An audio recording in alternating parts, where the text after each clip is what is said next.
नमस्कार, times live India में आपका स्वागत है। मैं जय निवास। सभा, संगठन, समिति, सोसाइटी का गठन सर्वहित समाज उत्थान के लिए होता है, पर इसमें कोई कुंडली मारकर बैठ जाए तब क्या होगा? जी हाँ, कुछ इसी तरह का मामला प्रकाश में आया है। आपको बता दूं कि मैं इस वक्त मौजूद हूं उत्तरी दिल्ली स्थित पॉश कॉलोनी मॉडल टाउन में। बिल्कुल सही सुना आपने, वैश्य अग्रवाल सभा मॉडल टाउन के नाम से पंजीकृत ट्रस्ट में कथित कुछ लोग कुंडली मारकर बैठ गए हैं। जी हाँ, कुंडली मारकर बैठ गए हैं। ट्रस्ट को हाईजैक कर लिया है। बिल्कुल सही। 1 दशक से भी पुरानी पंजीकृत ट्रस्ट आज अपने ट्रस्टी व संचालन को लेकर गले की हड्डी, गले की फांस बन गया है। इसी मुद्दे को लेकर सैकड़ों ट्रस्टियों के बीच एजीएम नहीं, एजीएम अर्थात एनुअल जनरल मीटिंग, लेकिन यहाँ ईजीएम बुलाई गई अर्थात इमरजेंसी जनरल मीटिंग बुलाई गई है।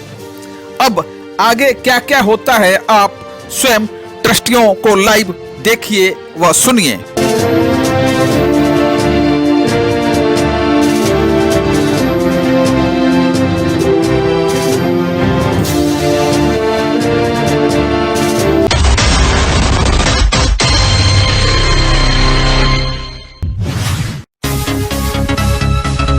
मेन मतलब ये था कि हमें अपने ट्रस्टियों का इसमें पूरा हक दिलवाना, जो कि पुरानी जो टीम है वो ये नहीं चाहती थी।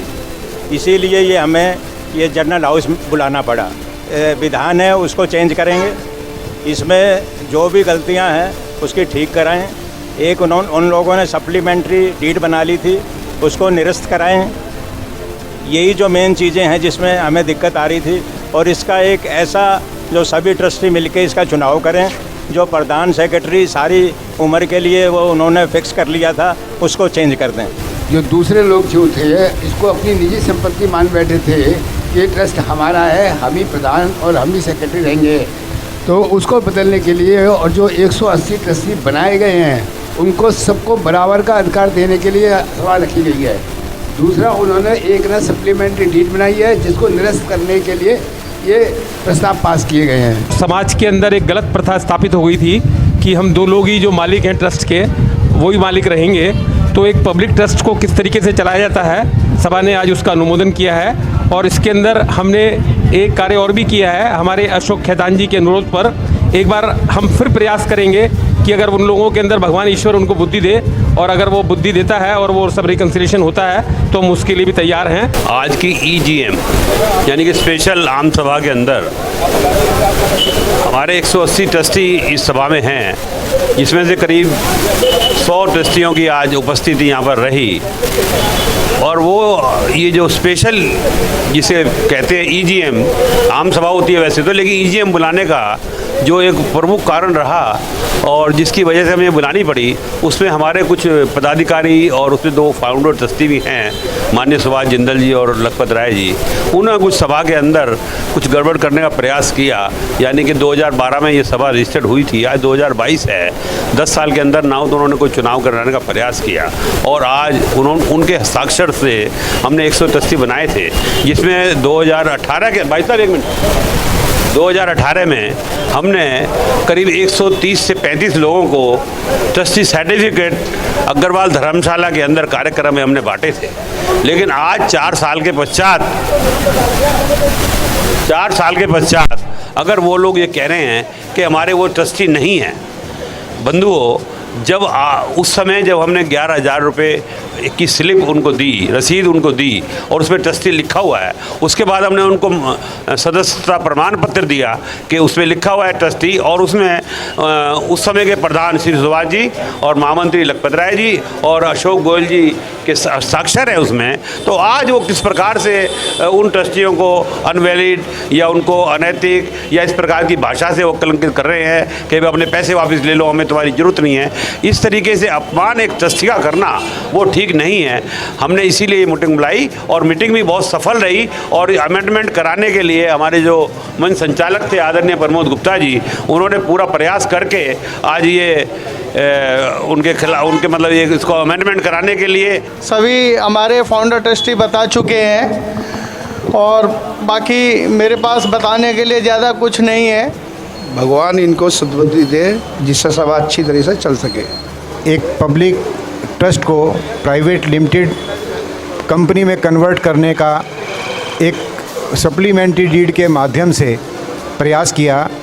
हमने इस आज की जो सभा बुलाई उसमें हमने उसको निरस्त करके और सुचारू रूप से हमारा ट्रस्ट चलता रहे, इसका हमने पूर्ण रूप से प्रयास किया है। ट्रस्ट लगभग 1 दशक से ज़्यादा से चल रहा था और जो प्रेसिडेंट और सेक्रेटरी सभा ने बना रखे थे, विधान के हिसाब से जब बात आई कि ये नए चुनाव होने चाहिए विधान के हिसाब से जो सभा के बाईलाज थे, तो उन्होंने कहा कि नहीं, हम आजीवन रहेंगे और हमें चेंज नहीं किया जा सकता।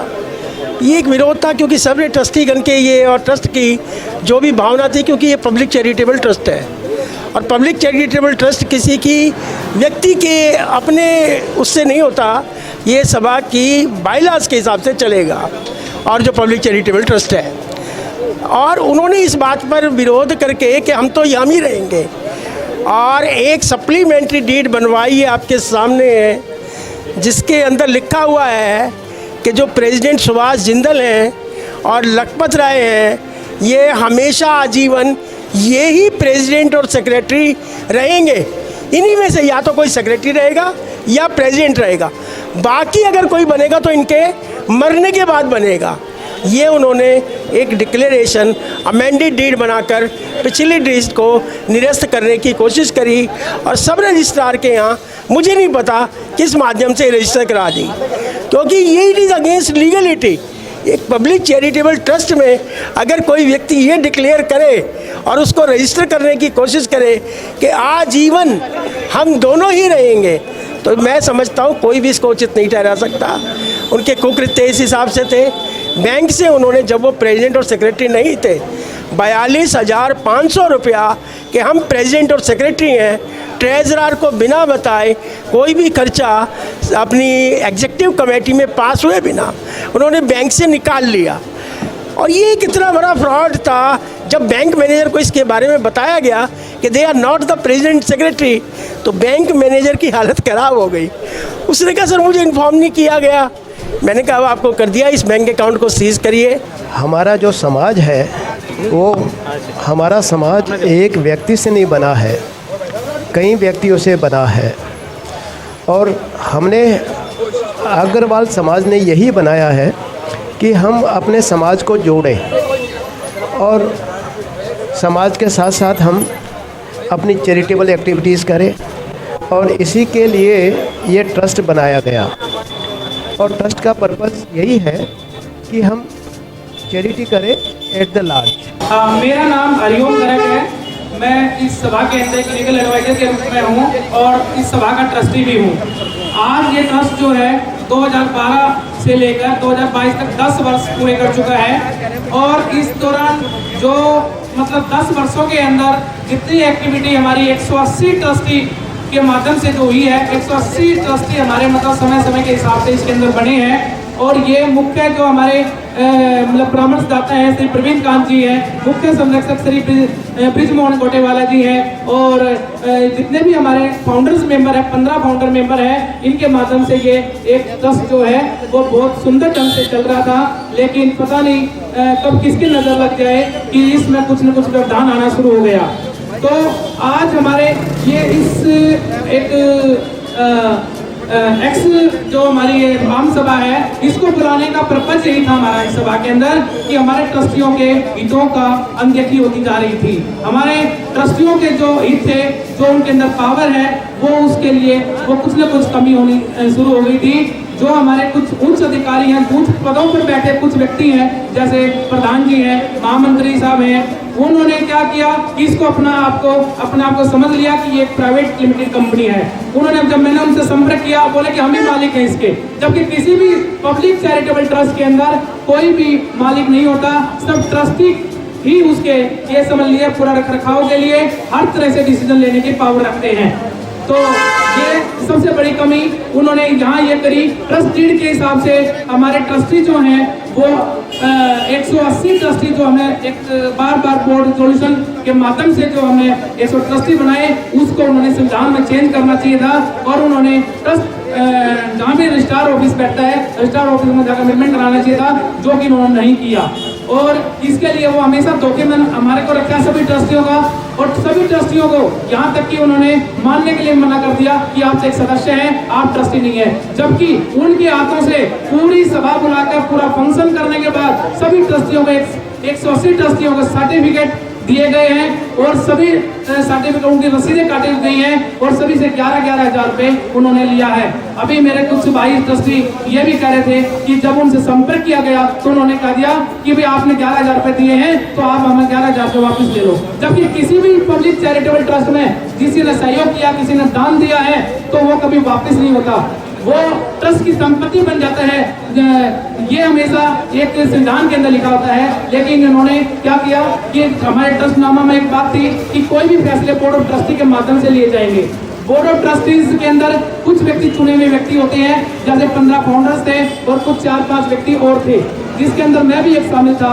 इन्होंने अपनी ट्रस्ट की बिना मीटिंग बुलाई, बोर्ड ऑफ ट्रस्टियों की बिना मीटिंग बुलाए इन्होंने खुद एक फैसला ले लिया, खुद घर में बैठ के, जैसे लाला की दुकान है और जैसे एक प्राइवेट लिमिटेड कंपनी हम डायरेक्टर फैसला लेते हैं, तो उसी तरह इन्होंने एक अमेंडमेंट डीड अपनी बना ली, और उस अमेंडमेंट डीड के अंदर वो क्ला चेंज कर दिए जो संविधान के खिलाफ हैं, जो नल एंड अवॉइड होने चाहिए। और रजिस्ट्रार ऑफिस ने कैसे किए ये हमें भी नहीं मालूम, तो इसलिए हमें रजिस्ट्रार ऑफिस जो है वो भी इसके लिए मतलब पार्टी के हकदार बनता है कि उन्होंने बिना पढ़े ये ट्रस्ट डीड कैसे उन्होंने साइन करी है। और जैसे हमारे को पता चला है, आज इस बैठक के अंदर सभी 180 ट्रस्टियों के लिए सभी ने एक मत से ये फैसला लिया है, कुछ रिजोल्यूशन पास करे हैं कि 180 ट्रस्टियों को भी उस संविधान के अंदर नेसेसरी जो अमेंडमेंट है वो करी जाएगी। और साथ में और जो ये इन्होंने एक सप्लीमेंट्री डीड, जो कि ट्रस्टनामा के हिसाब से कभी सप्लीमेंट्री डीड नहीं बन सकती, किसी भी हालत में नहीं बन सकती, तो सप्लीमेंट्री डीड कोई होती ही नहीं है, अमेंडमेंट डीड होती है। और सप्लीमेंट्री डीड जो इन्होंने बनाई है वो नल एंड अवॉइड है, और उसको तुरंत निरस्त करने की लीगल कार्रवाई फॉर्मेलिटीज हैं वो पूरी करी जाएंगी। और उसके बाद हमारे को जो भी लीगल इसके अंदर जो प्रोसीडिंग्स होंगी, हमने इसमें एक उप समिति बनाई है, जो इसमें 4-5 समाज के ट्रस्टियों की एक समिति है, जिसके मुख्य संयोजक हमारे अशोक खेतान जी हैं, जो कि अभी 10-15 दिन का उनको समय दिया गया है, और कि भाई वो इसको एक आपस में मिलकर उनसे बातचीत करके और इस समस्या का समाधान ट्रस्टी हित के लिए कार्य करें, और 15 दिन में वो अपनी रिपोर्ट हमारे आज की जो अध्यक्षता श्री ब्रिजमोहन गोटेवाला जी को वो सौंप दें। उसके बाद हम यदि वो नहीं मानते हैं तो इसकी लीगल कार्रवाई की जाएगी, और ट्रस्ट निरस्त करने के लिए जो भी कार्रवाई है वो जाएगी। और यदि हाईकोर्ट में रिट पिटीशन भी फाइल करनी पड़ेगी उसको निरस्त करने के लिए, या और कोई भी लीगल प्रोसीडिंग करनी जाएगी वो भी की जाएगी। तो मेरा सभी से निवेदन है कि भाई इस लीगल प्रोसीडिंग में सभी ने एकमत ढंग के साथ एक इसका प्रपोजल पास करे हैं। इस समय 5 प्रपोजल इसके अंदर पास किए गए हैं। धन्यवाद।